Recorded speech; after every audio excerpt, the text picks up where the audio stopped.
Welcome to this Oregon Liquor and Cannabis Commission presentation.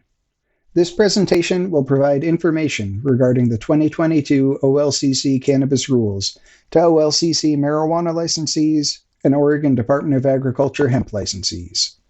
I'm Stephen Crowley, OLCC Hemp and Processing Specialist, and I will be presenting along with OLCC policy analysts Amanda Borup and Anthony Galtoski. The Oregon Liquor and Cannabis Commission approved this technical rules package in December 2021, based on legislation approved by the Oregon Legislature during its 2021 session. This is the second in a series of presentations that will cover some of the changes to OLCC's cannabis rules. This session will focus on rule changes as they relate to producer and processor licenses and transfer privileges. There is some content overlap with the previous session, which covered retailer licenses, especially with regard to higher THC edible products, product sales limits, and artificially derived cannabinoids. A subsequent session will focus on changes that affect Oregon's hemp industry and the sale of hemp products in Oregon. The information contained in this presentation reflects the statutes and rules regulating adult use marijuana and hemp in Oregon at the time of this recording in February 2022. Note that this information may be superseded by additional laws or rulemaking after this date. If a viewer is in doubt about what rules are currently in effect, they should contact the OLCC. The objective of this session is to cover some of the implications of the rule changes in detail. However, it is not intended to be a substitute for reading the rules. Since this presentation talks about both marijuana and hemp, a quick note on terminology.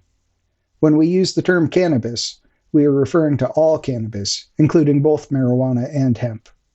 When we talk about marijuana, we're using that term as it is defined in Oregon law. And when we talk about hemp, we are talking about industrial hemp and hemp commodities and products, as those terms are defined in Oregon law. The current rules can always be accessed through the Oregon Secretary of State's website. From the Rules search page, you can browse by chapter number or chapter name. The Oregon Liquor and Cannabis Commission rules are Chapter 845. Within Chapter 845, the cannabis rules are located in Divisions 25 and 26. I recommend bookmarking those divisions for easy reference. Links can also be found on the OLCC website by visiting marijuana.oregon.gov. If you want to look at exactly what changed in this rules package, there is a document on the OLCC website showing the changes. Keep in mind that this document is not a complete copy of the cannabis rules. It only includes sections of the rules that changed. Sections of the rules that stayed the same are not included in this document. The 2021 Bill and Technical Rules package covered a wide range of subjects, including but not limited to violation reclassification, THC concentration limits for marijuana items, THC concentration limits for hemp items, regulation of artificially derived cannabinoids, updating licensee privileges for transferring marijuana items and hemp items, interjurisdictional home delivery for retailers, regulation of industrial hemp-derived vapor items, and a handful of minor technical fixes. The majority of these changes were necessary to implement legislation that was passed in 2021. This session will focus primarily on changes impacting OLCC licensed producers and processors. In addition to changes in OLCC's rules, the state has also published a new edition of the Oregon Revised Statutes, or ORS. This new edition incorporates all of the changes that were made during the 2020 and 2021 legislative sessions. The 2021 edition of the Oregon Revised Statutes has renumbered the majority of Oregon's cannabis laws. The bulk of these laws used to be in ORS 475B. The new edition has moved these laws into ORS 475C. You can still access ORS 475B, which contains the legislative history of these statutes up to 2021, and shows what each statute has been renumbered to. Statutes governing the Oregon Department of Agriculture's hemp program remain in ORS 571. Hi, my name is Amanda Borup, and I'm a policy analyst with the OLCC. The next few slides, I'm going to go over the new changes to the producer privileges with you. We've copy and pasted some of the definitions into the slides and also provided links to the actual rule just to make it easier to look everything up. So with Senate Bill 408, the definition of common ownership changed. And so now producers can transfer marijuana plants, harvested marijuana, usable marijuana, and keef to other producers under common ownership. When we talk about usable marijuana, we're talking about the dried leaves and flowers of the plant. The term usable marijuana is actually defined both in statute and in rule. And so if you have questions about what is considered usable marijuana and what's not, you can just go to the rule section and look it up really quickly. There's been a lot of confusion lately about that term. And so it's just easiest to think about it as the dried plant material alone. Another change that comes with producers being able to transfer to one another is that producers sending marijuana to another producer, they can test it before they send it, or the receiving producer can have it tested. Another change that came with Senate Bill 408 is the allowance for producers to receive processed products back from processors. So a producer can transfer flower material to a processor.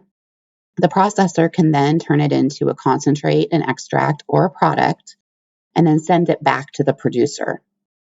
The processor is still required to do any compliance testing that's required prior to the transfer back.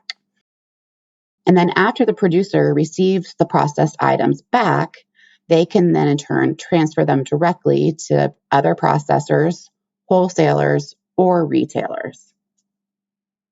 So even though producers are now allowed to get processed material back from a processor, they are not allowed to process themselves. So all producers can collect keef from usable marijuana as long as they comply with any required testing. A micro-tier producer with the micro-tier processing endorsement may process concentrates using mechanical extraction or a process involving water. But producers don't have the privilege to perform any other type of processing. They cannot make infused pre-rolls, even if they receive the infused material from a processor.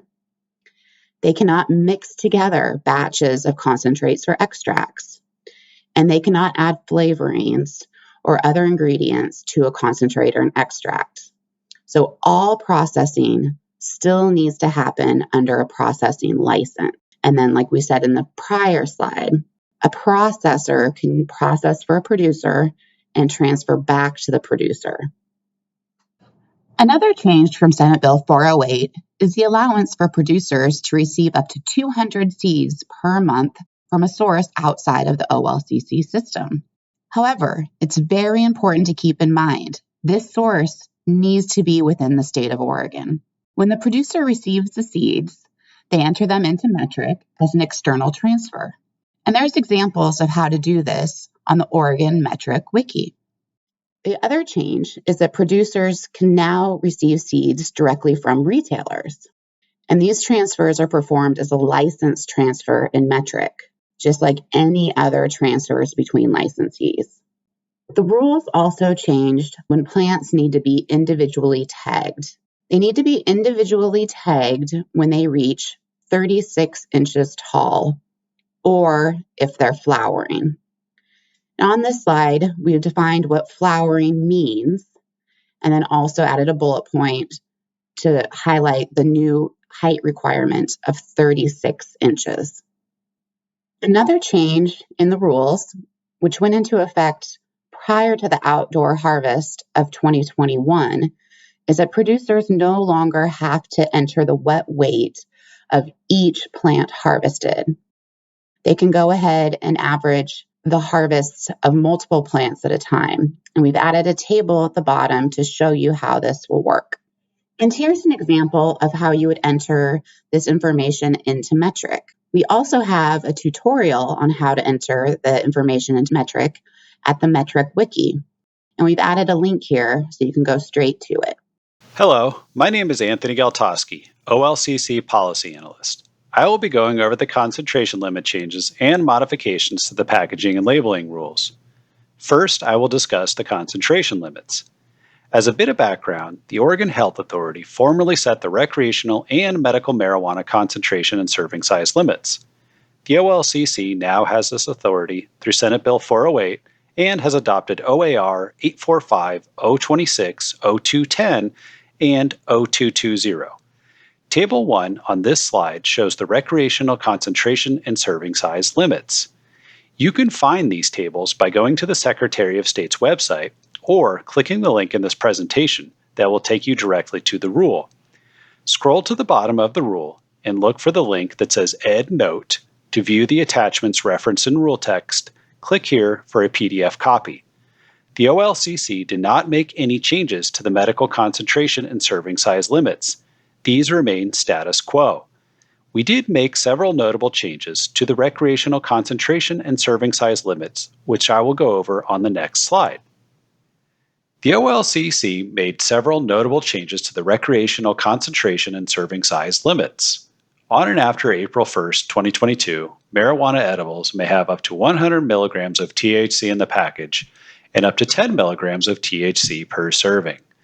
These 100 milligram THC edibles may not be sold until on and after April 1, 2022. The concentration limit for concentrates and extracts increased from 1,000 milligrams of THC to 2,000 milligrams of THC.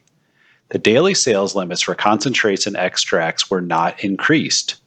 What this change effectively does is allow a consumer to purchase a larger container of extract or concentrate. Note there is no serving size requirement for concentrates and extracts.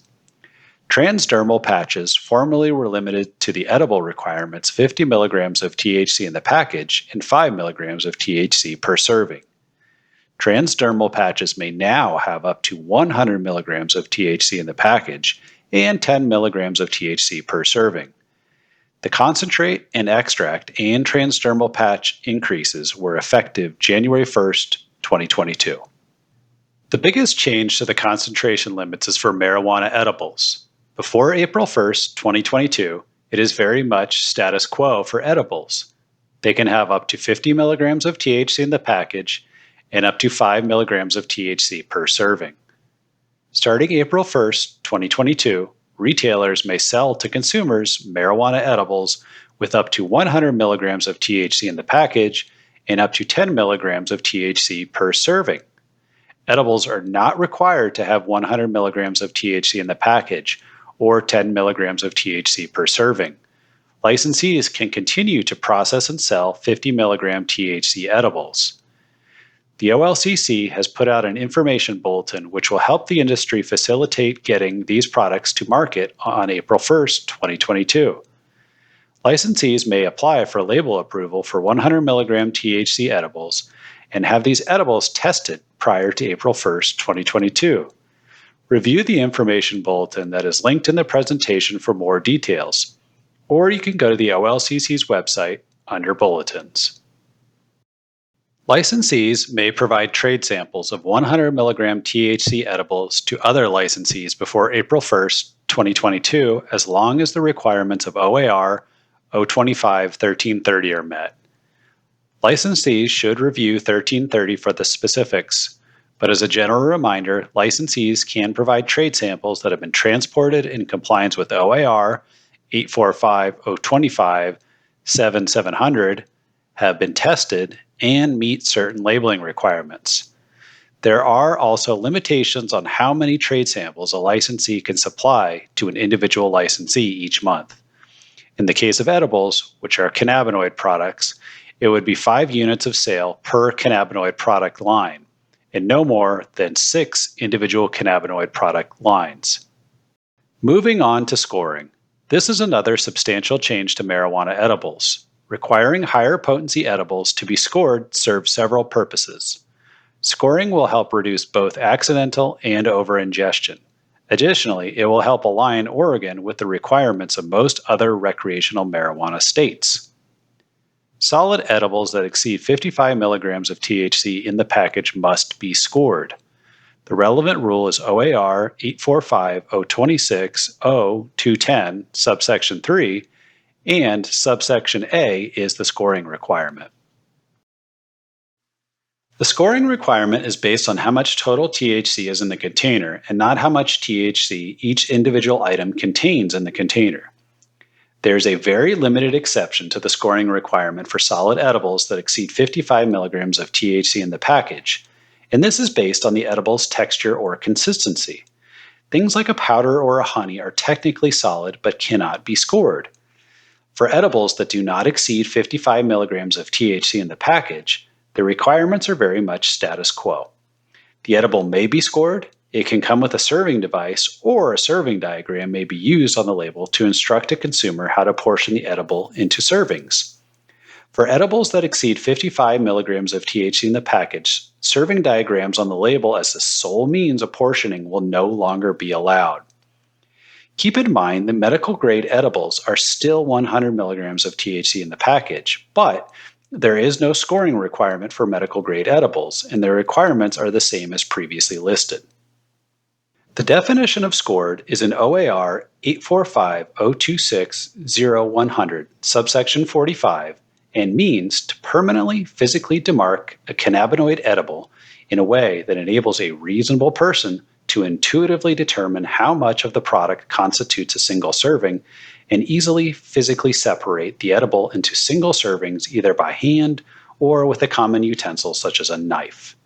The key aspects of this definition that licensees should focus on are permanent physical demarcation, intuitively determine how much is a single serving, and easily physically separable by hand or knife. This slide shows visual examples of what would meet the definition of scored. While the pictures may not show 10 pieces, assume that there are 10 pieces at 10 milligrams of THC each in the package. 10 brownie bites in a package. 10 individual caramels in a package. A chocolate bar with 10 servings. 10 individual chocolate truffles. 10 individual cookies. And 10 individual gummies. Here are some examples of what would not be scored. Note that this is not an exhaustive list.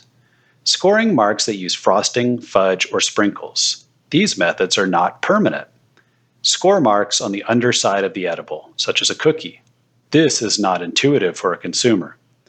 Score marks that are fanciful, such as incorporating a logo or a symbol. This is not intuitive. Score marks that will fade over time, such as the brownie example on the right.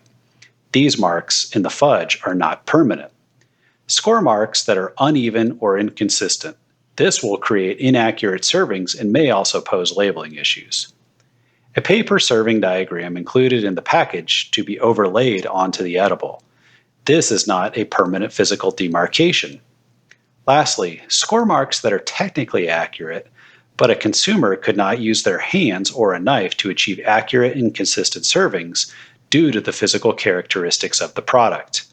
An example would include a hard candy that would shatter into many uneven pieces upon being cut with a knife, or an edible that is too small to practically be portioned using a knife. Ultimately, licensees should strive to use utilitarian methods of scoring that will provide consistent, accurate, and intuitive servings. There are a few packaging and labeling elements to the 100 milligram THC edibles. The OLCC is currently accepting and approving label applications for 100 milligram THC edibles, but these cannot be sold until on and after April 1st, 2022. The application must be accompanied by clear and accurate pictures showing the edible. And, as a reminder, licensees are ultimately responsible for ensuring their edibles meet the applicable rule requirements. Licensees with existing 50 milligram THC edible labels may amend their applications, or they may create new applications. It is highly likely that a licensee with an existing approved 50 milligram THC edible label will need to resubmit their label for pre-approval. The labeling rules only allow for a very limited amount of information on a label to be changed without resubmission and pre-approval.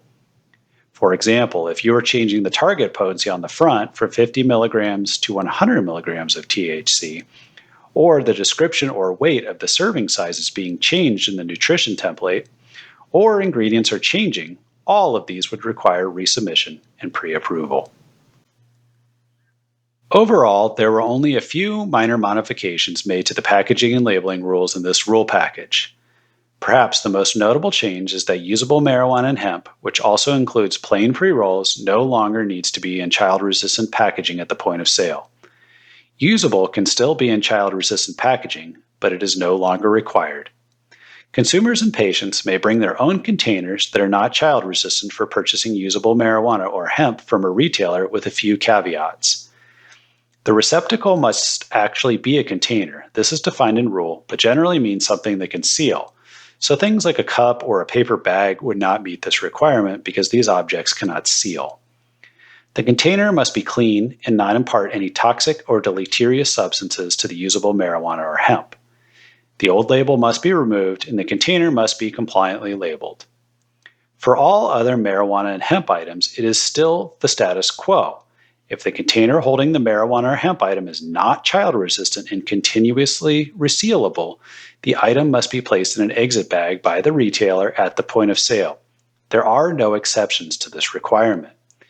Licensees with approved usable labels may need to update their applications because you must accurately list what package you are using with your approved label. Containers that have certain dimensions must have the principal display panel on the top of the lid. This requirement primarily applies to small jars that hold extracts and concentrates. This requirement is mandatory on and after July 1st, 2022. This includes generic labels as well. Stephen is going to go into more detail on this later, but on and after July 1st, 2022, all marijuana and hemp items with artificially derived cannabinoids that are allowed by rule must have updated labels that clearly inform consumers that the product contains artificially derived cannabinoids. Lastly, producers can submit label applications for marijuana items that are not usable marijuana, such as edibles or extracts, under their OLCC license dashboard. If you have questions about packaging, labeling, and the edible requirements, please contact marijuana.packaging@oregon.gov. Thanks, Anthony. Moving on to daily sales limits. The rules package made a couple of changes to OAR 845-025-2800, Section 4, which places limits on the amount of marijuana items a retailer can sell to a consumer in one day. While these changes primarily impact retailers, processors should also be aware of these changes to understand how daily sales limits apply to the products that they process. There are two main changes here. First, retailers may now sell up to 2 ounces of usable marijuana per day to an adult use consumer. The previous limit was 1 ounce. The term usable marijuana refers to unprocessed flower, including unflavored pre-rolls. Processors do not have the privilege to transfer usable marijuana to retailers, so this change does not impact processors. The second change impacts the sales of cannabinoid concentrates and cannabinoid extracts. This has been simplified, limiting daily sales to simply 5 grams of cannabinoid concentrates or cannabinoid extracts. The previous rule language limited daily sales of concentrates and extracts to 5 grams, whether sold alone or contained in an inhalant delivery system or combined with usable marijuana. Because products that combine a concentrate or extract with usable marijuana are already covered by the limit on cannabinoid products intended for inhalation, this change essentially removed that redundancy and removes the complexity of calculating the amount of concentrate or extract that's present in a cannabinoid product intended for inhalation. We've heard several questions about how these daily sales limits impact vape cartridges, infused pre-rolls, and other similar products. The short answer is, the limit for cannabinoid products intended for inhalation have not changed. The rule change just eliminates potential overlap with the daily sales limits for cannabinoid concentrates or extracts. In order to understand these daily sales limits, it's important to understand how marijuana item categories work. The following 4 categories of marijuana items are mutually exclusive: usable marijuana, cannabinoid concentrate, cannabinoid extract, and cannabinoid product. A marijuana item will never fall into more than one of those categories. The cannabinoid product category includes any marijuana item that is not usable marijuana by itself, a cannabinoid concentrate by itself, or a cannabinoid extract by itself. There are a variety of subcategories within cannabinoid products, such as cannabinoid edibles, cannabinoid tinctures, cannabinoid topicals, and cannabinoid products intended for inhalation. This table breaks it down further. Any combination of usable marijuana, cannabinoid concentrates, cannabinoid extracts, and other ingredients is a cannabinoid product. Usable marijuana combined with usable marijuana remains usable marijuana.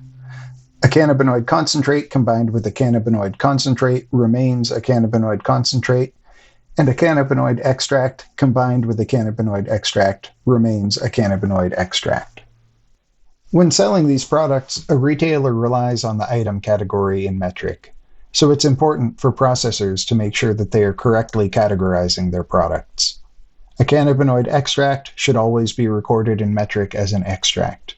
A cannabinoid concentrate should always be recorded as a concentrate. The difference between a concentrate and an extract has to do with how they are made. Both concentrates and extracts are products where cannabinoids have been separated from marijuana. If the cannabinoids were separated from marijuana using hydrocarbon solvents, like butane or propane, or by using CO2 as an extraction solvent, then the result is an extract. If the cannabinoids were separated from marijuana by purely mechanical methods, or by using solvents other than hydrocarbons or CO2, then the result is a concentrate.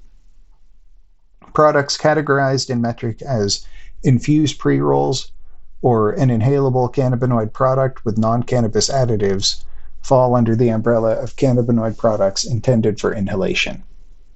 Products categorized as combined category are the only ones where the retailer needs to actually look at what the item is. If it's a product intended for inhalation, then it needs to be counted toward the daily limit for cannabinoid products intended for inhalation. OLCC's categorization guide provides more detailed guidance on product categories. If a processor is unsure how a product should be categorized in metric, they should contact the OLCC. To recap, there isn't a single 5-gram limit that applies across the board to inhalable marijuana items. Instead, there are two separate 5-gram limits. A person can buy 5 grams of inhalable cannabinoid products, not including a concentrate by itself or an extract by itself, and at the same time, that person can also buy 5 grams of cannabinoid concentrates or extracts, whether those concentrates or extracts are intended for inhalation or not.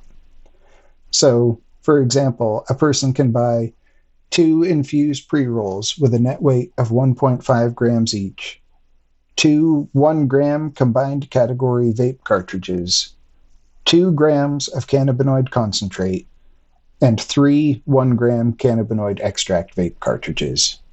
This adds up to 5 grams of cannabinoid products intended for inhalation and 5 grams of concentrates or extracts.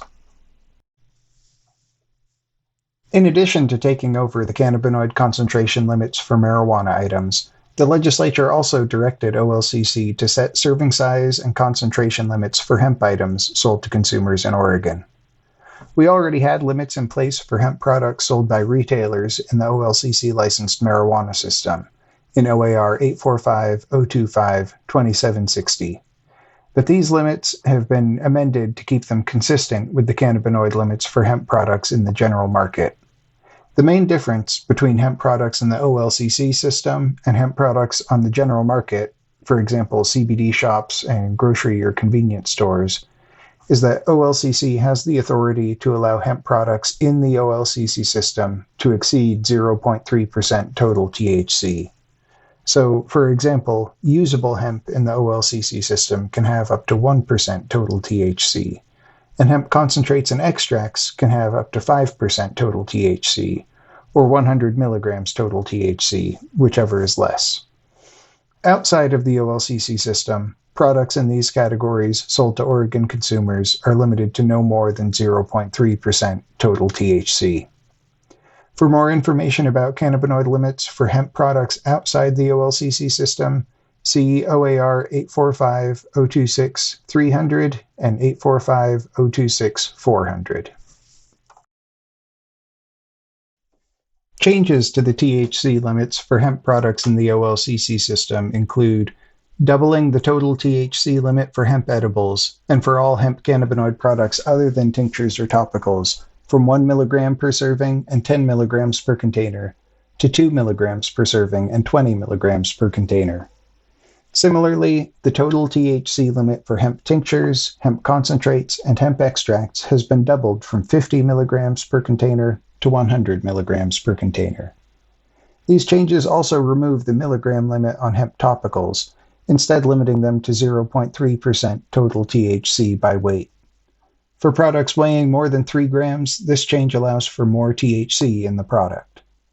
These changes are all generally in line with THC limits for hemp products outside the OLCC system and allow for processors to formulate some types of hemp products with larger amounts of THC than was previously allowed. If a processor is going to change the formulation of a hemp product to increase the cannabinoid content, they should check those changes against their approved labels. Many changes to a label will require resubmission and approval. See OAR 845-025-7160 for details about the types of changes that require prior approval. Another major change in 2021 legislation directed OLCC to regulate artificially derived cannabinoids. So the first question is, what is an artificially derived cannabinoid? The definition in our rules is directly copied from the legislation. Artificially derived cannabinoid means a chemical substance that is created by a chemical reaction that changes the molecular structure of any chemical substance derived from the plant cannabis family Cannabaceae. It does not include naturally occurring chemical substances that are separated from cannabis by a chemical or mechanical extraction process, or cannabinoids that are produced by decarboxylation from naturally occurring cannabinoid acids without the use of a chemical catalyst. Other substances can be exempted from the definition of artificially derived cannabinoid through OLCC rulemaking, in consultation with the Oregon Health Authority and Oregon Department of Agriculture. Whether a substance is an artificially derived cannabinoid depends on how it's made, specifically whether it's made by a chemical reaction that changes the molecular structure of a chemical substance derived from cannabis. Importantly, it does not include cannabinoids made by decarboxylation from naturally occurring cannabinoid acids, so decarboxylating THCA into THC or CBDA into CBD without the addition of reagents does not fall within the definition of an artificially derived cannabinoid. Artificially derived cannabinoids can include both intoxicating and non-intoxicating substances. Artificially derived cannabinoids can also include artificial versions of substances that occur naturally in cannabis. For example, delta-9 THC manufactured from CBD by acid-catalyzed isomerization is an artificially derived cannabinoid. Other examples of substances that are commonly created as artificially derived cannabinoids include delta-8 THC, cannabinol, which is sometimes referred to as CBN, delta-8 THCO acetate, delta-9 THCO acetate, and hexahydrocannabinol, which is sometimes called HHC. The prohibitions related to transferring artificially derived cannabinoids are located in OAR 845-025-1310. Licensees may only transfer an artificially derived cannabinoid, or a product containing an artificially derived cannabinoid, if the artificially derived cannabinoid also occurs as a natural component of cannabis, as reported in at least 3 peer-reviewed publications, is not a controlled substance in Oregon, is not intoxicating, is not intended for inhalation, was manufactured in a facility with an ODA food safety license by either an OLCC licensed processor or ODA licensed hemp handler, and the manufacturer of the artificially derived cannabinoid has submitted a new dietary ingredient notification to FDA and received a no objections response, or made a GRAS determination, either self-affirmed or acknowledged by FDA. There are 2 limited exceptions to this prohibition. One exception allows for a sell-through of existing products containing artificially derived cannabinoids. Until July 1, 2022, licensees may continue to process and sell products containing artificially derived cannabinoids if the artificially derived cannabinoid was manufactured by a processor or received from a commission-certified hemp handler before January 1st, 2022, and the processing of the artificially derived cannabinoid did not violate OLCC rules. An example of a process that violates OLCC rules would be converting CBD into delta-8 THC, THC-O-acetate, or hexahydrocannabinol. Those processes violate OAR 845-025-3220, Section 3, which prohibits treating marijuana items with a substance that increases the potency. On and after July 1st, 2022, products containing artificially derived cannabinoids can no longer be transferred or sold to consumers unless the product complies with the general artificially derived cannabinoid requirements detailed on the previous slide, or the artificially derived cannabinoid in question is CBN, and the product complies with the exemption for certain CBN products outlined on the next slide. The second exception is for certain CBN products. Some marijuana products and hemp products are made with CBN that is created synthetically from CBD or THC derived from cannabis. Until July 1st, 2023, these products can continue to be manufactured and sold as long as the product is not intended for inhalation, and the CBN was manufactured in a facility with an ODA food safety license by either an OLCC licensed processor or an ODA licensed hemp handler. Beginning July 1st, 2022, these products must have an approved label that complies with OAR 845-025-7145. Beginning July 1st, 2023, this exception no longer applies, and products containing artificially derived CBN must comply with all the normal requirements for artificially derived cannabinoids in OAR 845-025-1310, Section 1.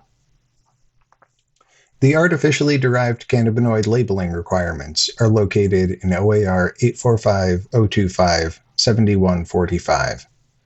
The definition of generic label in OAR 845-025-7000 has also been updated to address products containing artificially derived cannabinoids.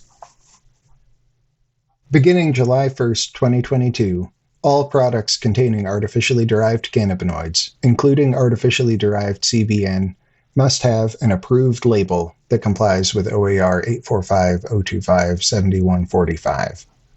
On and after July 1st, 2022, retailers can no longer sell a product containing artificially derived cannabinoids to a consumer unless the product complies with these labeling requirements. On and after July 1st, 2022, products containing artificially derived cannabinoids cannot use a generic label. The label must disclose that the product contains an artificially derived cannabinoid by including the words artificially derived cannabinoid in the product identity. If the item type requires an ingredient list, the ingredient listing must identify any artificially derived cannabinoid by its full name and use the words artificially derived in the description of that specific ingredient. To recap, the regulations on artificially derived cannabinoids come into effect in 3 stages. From now until July 1st, 2022, products can be sold if they meet the requirements of OAR 845-025-1310, Section 4, which requires that the artificially derived cannabinoid was made by a processor or received in metric by an OLCC licensee from a hemp handler prior to January 1st, 2022. Or if the product meets the more stringent requirements of OAR 845-025-1310, Sections 1 or 3.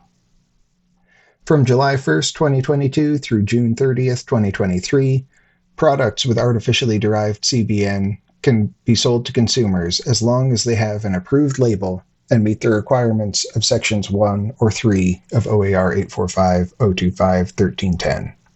Section 1 is the requirement that includes going through an ordinary regulatory process for introducing a novel ingredient into foods and supplements, either obtaining a favorable response to a new dietary ingredient notification or making a GRAS determination.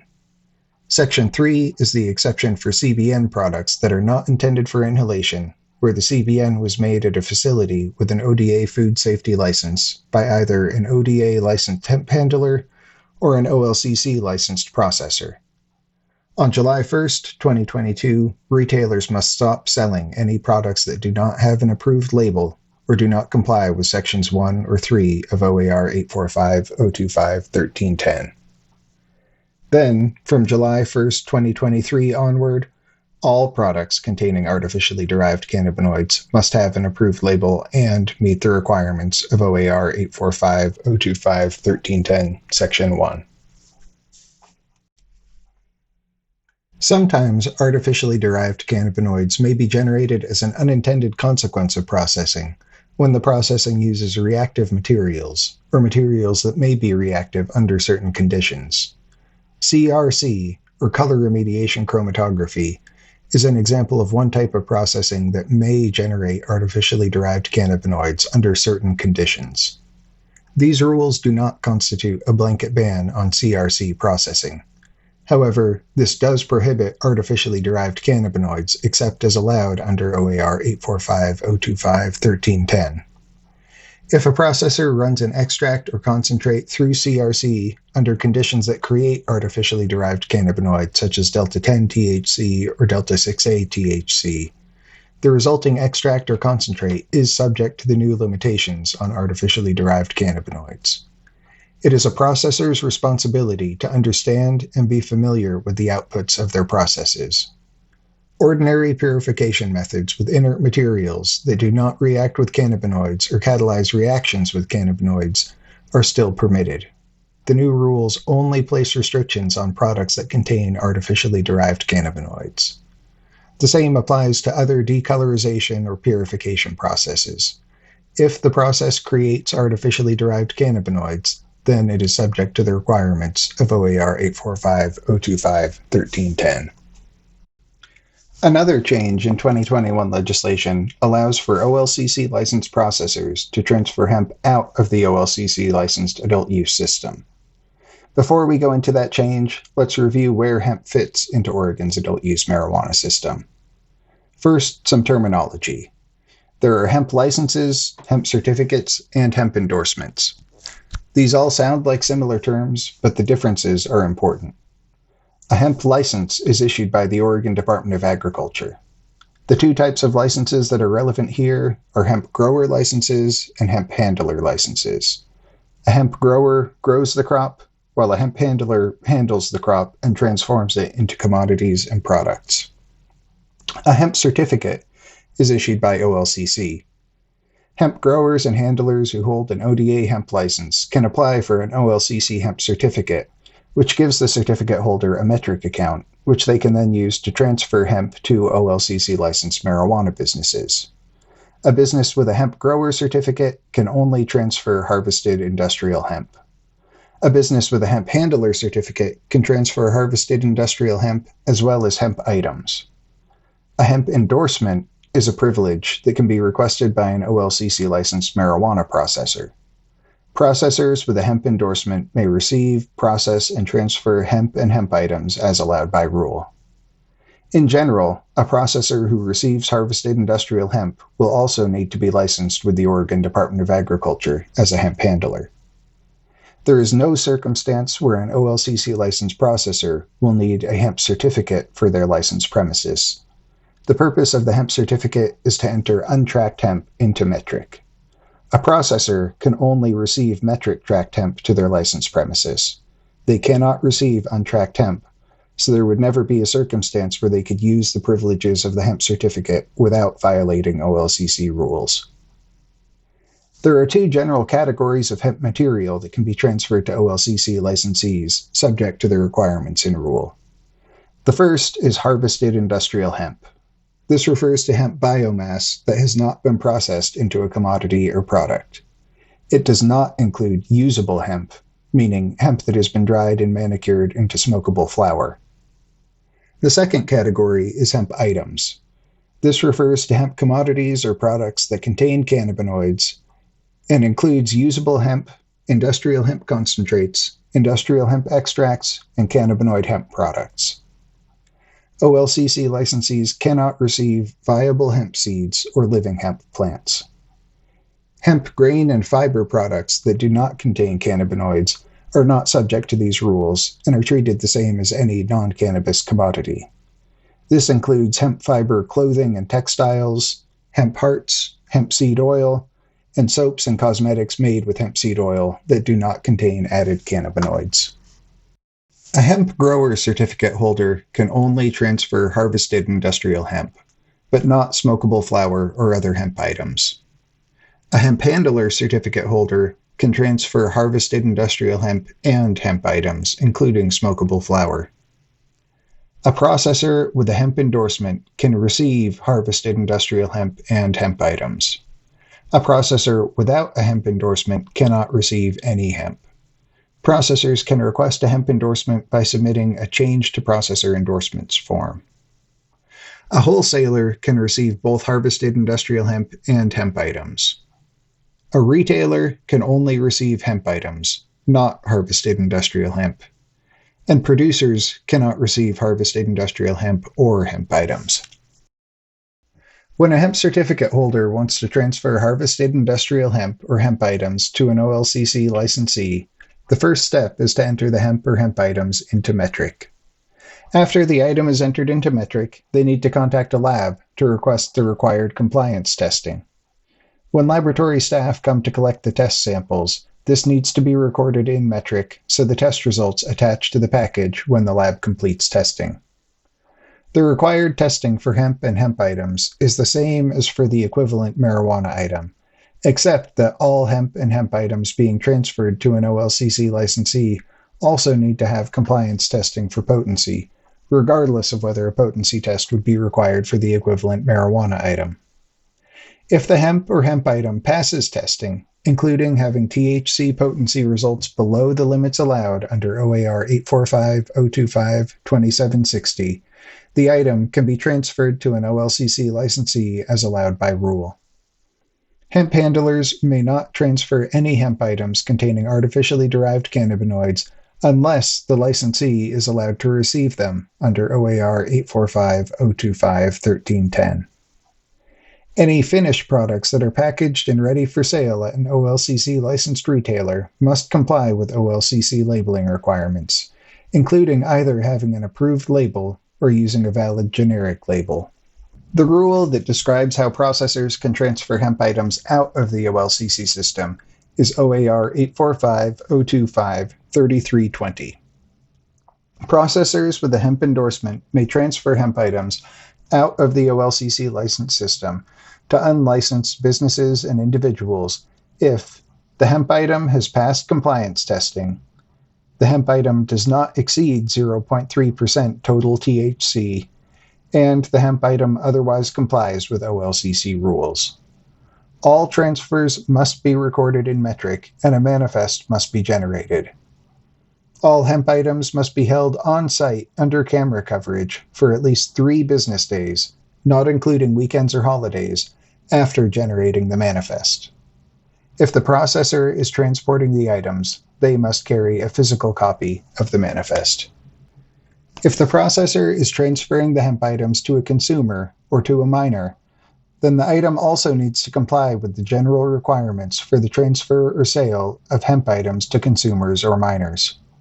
A processor cannot transfer a hemp item to a minor under 21 years of age unless the item complies with OAR 845-026-300, which requires that the item contains less than 0.5 milligram of total THC. Products transferred to a minor also cannot contain any artificially derived cannabinoids. Beginning July 1, 2022, any hemp item transferred to a consumer in Oregon must also comply with OAR 845-026-400, which places limits on the amount of THC allowed in a hemp item transferred to a consumer, and prohibits hemp items containing artificially derived cannabinoids from being transferred to consumers in Oregon. If the processor is transferring hemp items to anyone other than a consumer, and the recipient is at least 21 years of age, OARs 845-026-300 and 400 do not apply. The rules also included a minor technical update to the transportation rule, OAR 845-025-7700. Previously, marijuana items or hemp items subject to the marijuana transportation rules could only be transported by a licensee or licensee representative of the originating or receiving license, or a licensee or licensee representative of a wholesaler acting on behalf of the originating or receiving license. This has been expanded to allow transportation by a licensee or licensee representative of another license under common ownership with the originating license. That means that a single vehicle can be used to transport marijuana items and hemp items from multiple licenses that are under common, but not identical, ownership without the use of a third-party wholesaler. That concludes our rules update presentation, focusing on changes relating to Oregon's marijuana producers and processors. This slide includes several useful links if you're looking for more information. The Public Meetings page contains links and agendas for OLCC's public meetings, including the monthly commission meeting, as well as public meetings that are part of the rulemaking process. The Gov Delivery link is helpful to stay informed about what's happening at the OLCC. When you sign up, you can select which topic areas you would like to receive notifications about. Notifications related to any future OLCC rulemaking will be sent out to interested persons via Gov Delivery. If you have questions that weren't addressed in this presentation, you can reach out to us directly. Questions about marijuana compliance can be directed to olcc.marijuana@oregon.gov. Questions about marijuana licensing can be directed to marijuana.licensing@oregon.gov. Questions about packaging and labeling can be directed to marijuana.packaging@oregon.gov. Questions related to testing can be directed to olcc.labs@oregon.gov. Questions related to hemp can be directed to olcc.hemp@oregon.gov. And questions related to rulemaking can be directed to olcc.rulemaking@oregon.gov. General questions related to metric can be directed to metric support by phone or email.